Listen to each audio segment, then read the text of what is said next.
ladies and gentlemen. My name is Nathan. I am a co-founder of the Election Truth Alliance, one of the three that wanted to investigate our elections to make sure our democracy is truly free and fair. Now, here is your update for what we've been working on and what's coming next. So in the last 2 weeks, I was on 2 live streams. One here with Jessica Denson, where we released our first look at election fraud concerns in Pennsylvania. Please go check out her channel. She has been amazing, and she has continued to highlight our work.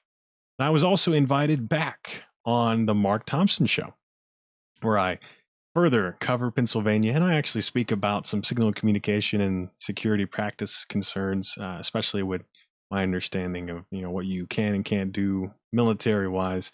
This was right after the Signal chat blow up, so I do talk a little bit about that. But for those of you a little less familiar, we did launch a petition for Pennsylvania to demand a hand count audit. We do highlight 3 different counties in our analysis so far. We are over 17,000 signatures on this petition. That's crazy. And so for you specifically, I will have some follow-ups where, if you are a PA resident in those 3 counties, I think you should get ready.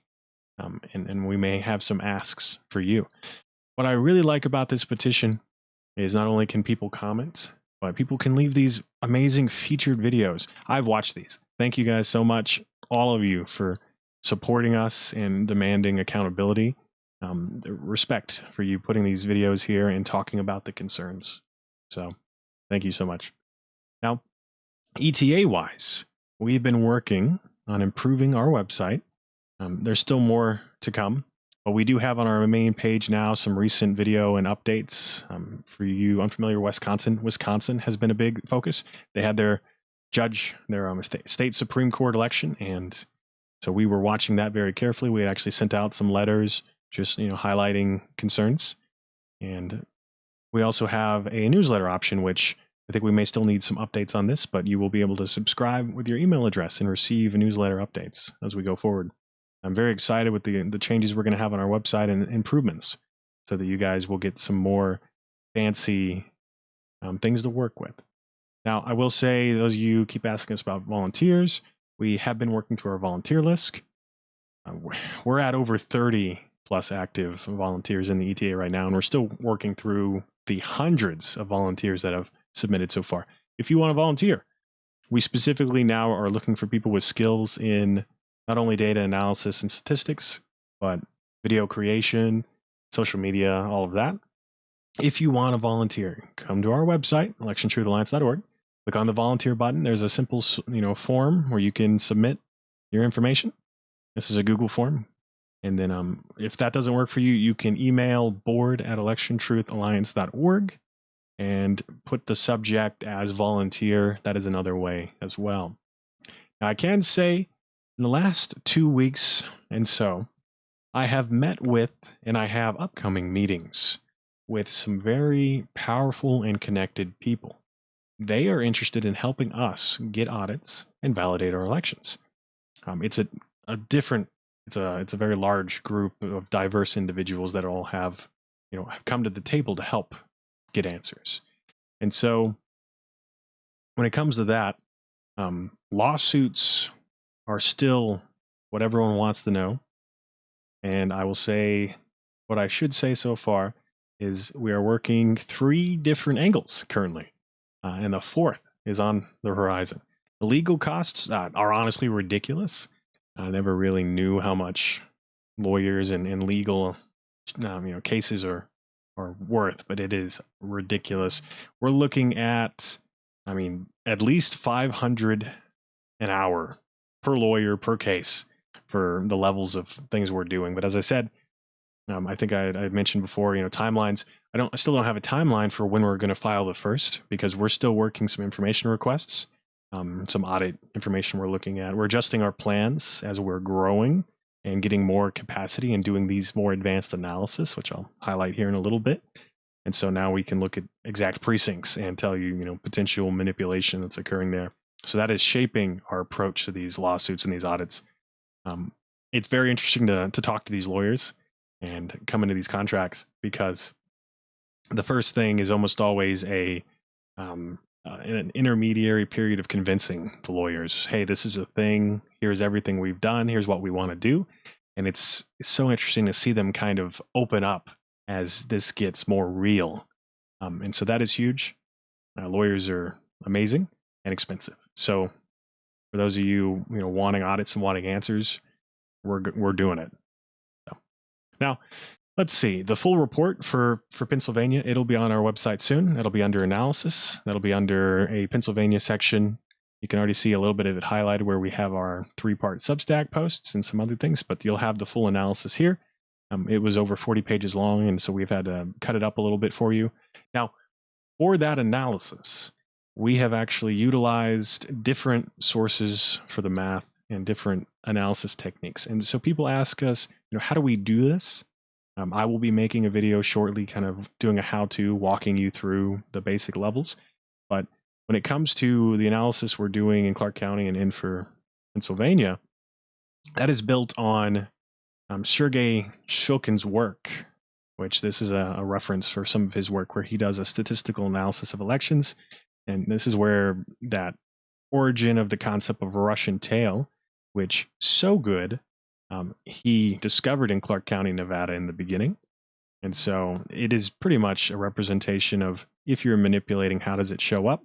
So he bases that on concepts of turnout and concepts of a normal distribution in shape. And so that's what we highlighted for a lot of our analysis. This is actual math and science. And so we are directly referencing this for our Pennsylvania analysis and including it. So you can kind of see the concept of the Russian tail. And then we have some new, fancier analysis built upon that foundation from our new data analysts that have joined the team and can recreate this work. So this will all be for your view and your understanding. And I love Sergei Sphilkin's work. It is very thorough and very concerning when applied to U.S. elections. So he had applied his work to European elections, and now we're seeing some strong parallels. Not only that, we have a few other types that are on the horizon for you. And this is a heat map. Peter Klimek, and others that are accredited for this work. This is a turnout-based analysis. You're using a heat map and you're looking at votes for the winner as turnout increases. This is what we did for Pennsylvania. So this is actually founded in the science. Please go check their work out. I'll leave links in the description for all of this.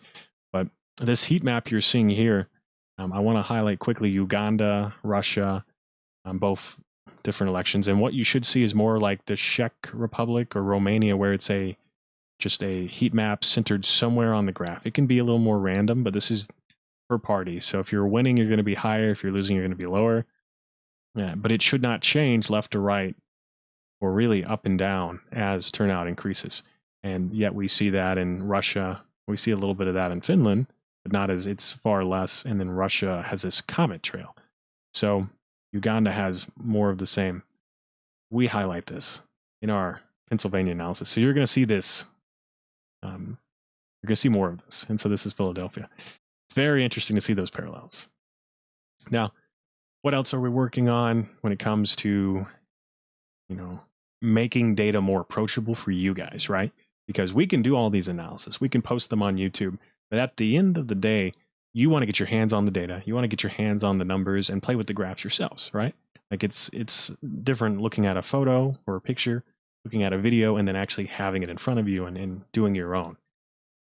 Here at the Election Truth Alliance, we want you to reproduce our work. We want our work to be done by anyone and everyone going forward who can understand this math and the science, and we want to make it accessible. So one other campaign I've been launching and pushing for is dashboards to allow you guys to go play with the data and download it yourself. So here are two different examples of what we're working on that hopefully we'll have available for you in the near future. And so this first one here is a dashboard one of our amazing volunteers has been pioneering. And so here's an example of it being hosted. It's not public yet. You can't use it, but here's your welcome page. And then here's Nevada, for example. And so here's that dashboard of just different ways of displaying the data. We'll make it more advanced. But the point being, if you look at Trump, you look at early voting and you do vote share, Also looks very familiar, doesn't it? This is your Russian tail turned on its side. So these are the types of analysis that we are wanting up on a dashboard so you guys can go and interact with and see. And we'll make it actually more approachable. This was just a test. And that's not the only one. We have this dashboard as well. This is done in Power BI, but same concept. Here's Allen County, Ohio. And here's your two different turnout analysis. If you put them together, it's a cross, but you get the concept of, for the Republican Party specifically, as turnout increases. I can actually make it a little bigger for you. But what you see here is as turnout increases in Allen County, Ohio, for the Republican Party, you'll see that these precincts, independent of size, we colored them based on the amount of votes. So you got amount of votes, and they actually get a little bigger too. So you see the precincts where more people are voting. That is where a majority of Trump is getting his votes as turnout is increasing. This should be a straight line. It is not. So this is just one way of showing that data. We see here, 496 votes were cast at this precinct. Turnout was 83%. Trump won 86% of the vote here. And you can actually zoom in. So this is one of the cool dashboards I want you guys to be able to play with. And we see that it's not that he's winning small precincts where more people turn out to vote. It's or should I say, there was this argument of, hey, he's winning at higher turnout where places where only like 100 people are registered to vote and 80 people show up. This is not the case. This shows that the places where more people are voting, the Republicans are gaining in votes, and it should be a straight line. So here's a dashboard you'll hopefully get to play with soon. So one last thing I wanted to add on top of the dashboard is we are working now as well. Here's a side project for using machine learning and algorithms to do statistical analysis. So some of this work has already been done by a gentleman named Lion-B on GitHub.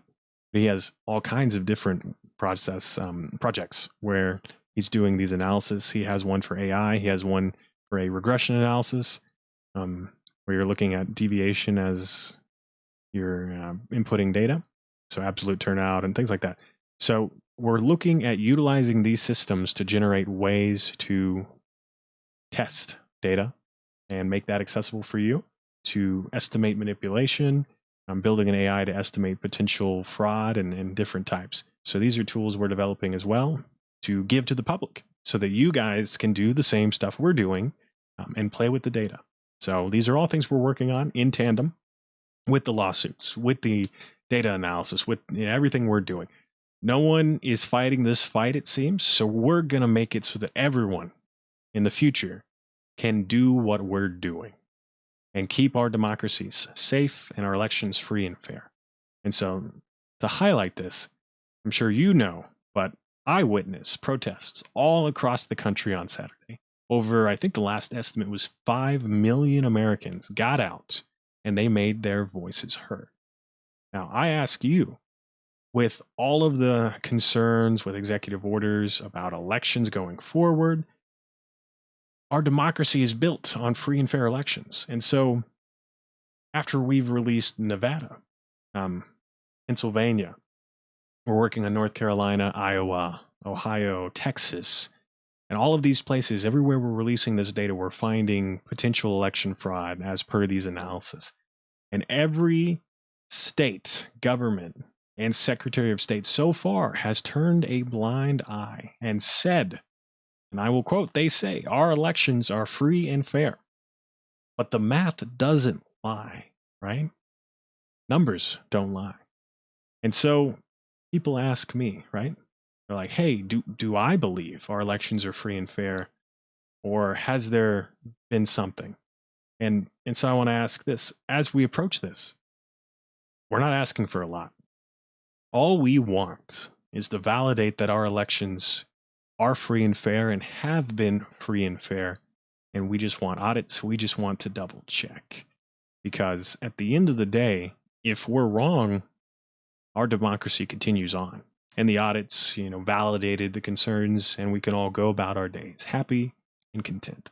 But if we are right, and our democracy has been usurped, our tabulation systems have been compromised, that our government today is not reflective of the American people's wants and their choices, and our Constitution gave us the opportunity to represent ourselves through our votes, and those votes have been